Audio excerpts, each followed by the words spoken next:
Adik-adik mahasiswa, kita jumpa lagi dalam pembelajaran daring nutrisi ternak unggas dengan topik peranan mineral bagi ternak unggas, bagian pertama, yaitu mineral makro.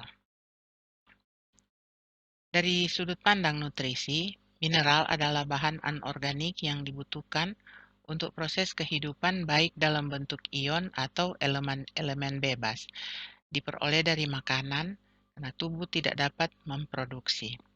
Berdasar jumlah yang dibutuhkan tubuh, mineral dibagi dua yaitu mineral mikroelemen dan makroelemen. Makroelemen adalah sodium, potasium, klorida, magnesium, fosfor, dan kalsium. Sedangkan mikroelemen adalah besi, tembaga, zinc, yodium, dan fluoride. Fungsi mineral adalah sebagai katalis berbagai reaksi biokimia dalam tubuh, transmisi sinyal atau pesan pada sel saraf, produksi hormon, pencernaan dan penggunaan makanan, dan bagian dari organ vital seperti tulang, darah, gigi, dan lain-lain. Fungsinya juga sebagai kofaktor. Ada banyak enzim yang mengandung ion metal yang disebut metaloenzim. Ion tersebut berfungsi mirip dengan koenzim. Fungsi dari metal tersebut dalam enzim sangat bervariasi. Bisa sebagai katalis, contohnya zinc. Kadang untuk meningkatkan efisiensi enzim, yaitu ATP-Mg. Mineral untuk unggas. Pengelompokan mineral-mineral yang dianggap esensial bagi ternak dibagi menjadi dua, yaitu mineral makro yang dibutuhkan dalam jumlah yang relatif banyak dan karenanya sangat esensial. Kemudian yang kedua mineral mikro yang dibagi menjadi dua, yaitu esensial dan kemungkinan esensial bagi ternak karena kebutuhannya sangat sedikit. Dan mineral trace yang dibagi menjadi dua, yaitu kemungkinan esensial dan yang fungsinya belum pasti karena mungkin dibutuhkan dalam jumlah sedikit. Mineral yang dibutuhkan hanya dalam jumlah kecil, apabila termakan dalam jumlah besar dapat bersifat racun.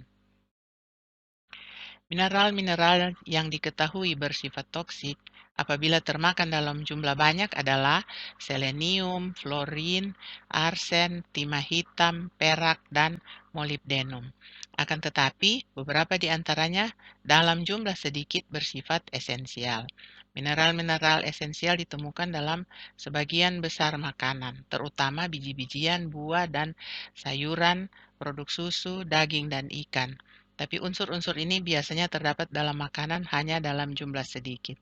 Karena itu, perlu makanan cukup dari berbagai jenis makanan untuk memenuhi kebutuhan nutrisi. Kekurangan intake semua mineral esensial akan menyebabkan sindrom klinik yang jelas. Sementara kelebihan intake hampir semua mineral menyebabkan gejala toksik. Di sini terlihat tabel tentang klasifikasi mineral. Jadi ada kelompok mineral makro, mineral mikro, dan mineral trace.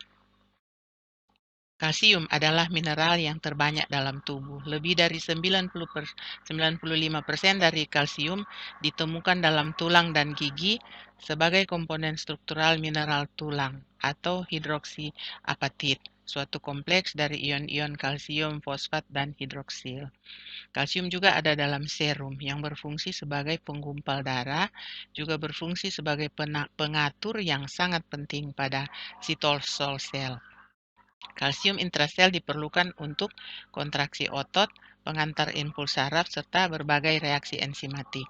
Dalam makanan, kalsium terdapat dalam berbagai bahan seperti susu, keju, tumbuh-tumbuhan yang berwarna hijau tua, serta kacang polong. Fungsi fosfor atau P, fungsinya adalah esensial untuk pembentukan tulang, gigi, dan cairan tubuh. Dibutuhkan untuk metabolisme, respirasi sel, dan reproduksi normal.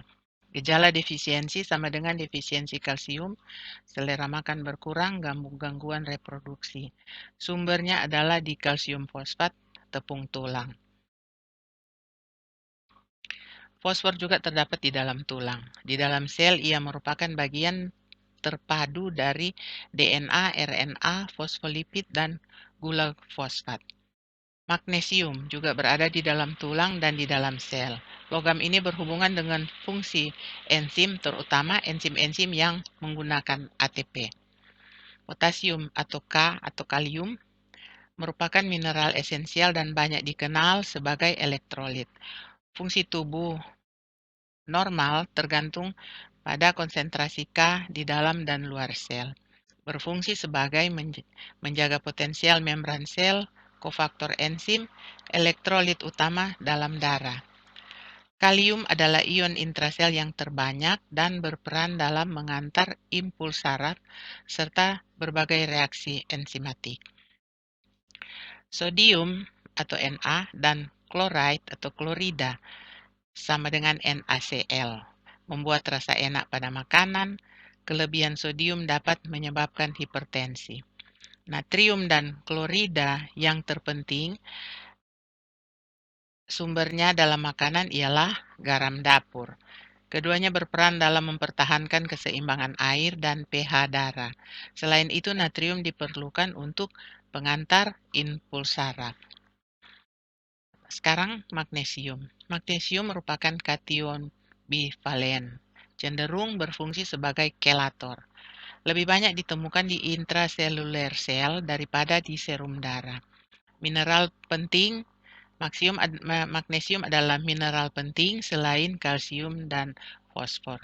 Di intraseluler sel sering ditemukan berikatan dengan ATP dan berperan sebagai kofaktor.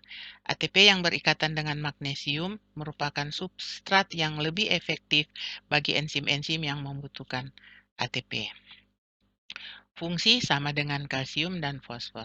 Gejala defisiensi magnesium adalah ternak mudah iritasi, denyut jantung tidak teratur, dan menyebabkan kerusakan ginjal. Sumbernya adalah mineral suplemen, bahan pakan, dan berlimpah di dalam tanaman. Sekarang sulfur. Dibutuhkan untuk formasi kolagen. Sulfur terdapat di dalam metionin, sistein, biotin, dan tiamin, serta dalam kondroitin sulfat. Demikian penjelasan tentang mineral makro. Terima kasih, kita berjumpa lagi dalam pembelajaran daring berikutnya.